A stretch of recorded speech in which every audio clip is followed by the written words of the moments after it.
மரித்து மடநெஞ்சே வாயாலும் சொல்லி குறித்து தொழு தொண்டர் பாதம் குறித்து ஒருவர் கொள்ளாத திங்கள் குறுங்கண்ணி கொண்டார் மாட்டு உள்ளாதார் கூட்டம் ஒருவு.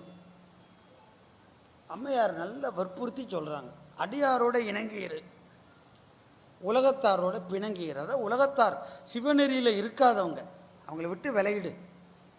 சிவநெறியில் இருக்காங்களே அவங்க திருவடியை பிடிச்சிக்கிட்டு எப்படியாவது அங்கே போ. பாட்டோடைய பொருள் கொஞ்சம் பார்ப்போம். மரித்து மீண்டும் மீண்டும் எப்பொழுதும்னு அர்த்தம். அடியாரோடு இருந்தால் தான் அது வரும். மரித்து மீண்டும் மீண்டும் எப்போதும் மடநெஞ்சே,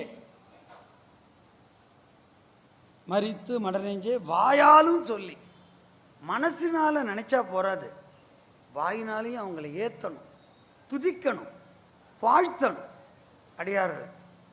அது அவங்களுக்கு போகிற வாழ்த்து கோடி மடங்காக திரும்பி நமக்கு தான் வரும். இப்போ நான் நல்லா இருக்கணும்னு வச்சுக்கோங்களேன், அடியாரை வாழ்த்தினா போகும், ஏன் நான் நல்லா இருப்பேன், நல்லா தெரிஞ்சுக்கணும். ஏன்னா போகிறது திரும்பி நமக்கு தான் வரும்.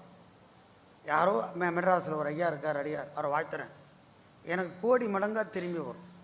இதே மாற்றி பார்த்துங்க வச்சுங்க, அவங்கள பற்றி நான் தவறாக பேசுகிறேன், எனக்கு தீவினை வரும், பல மடங்காக வரும், பல மடங்கு எனக்கு வரும், குடும்பத்துக்கு வரும், எல்லாருக்கும் வரும். குடும்பமே விளங்காமல் கூட போயிடும்.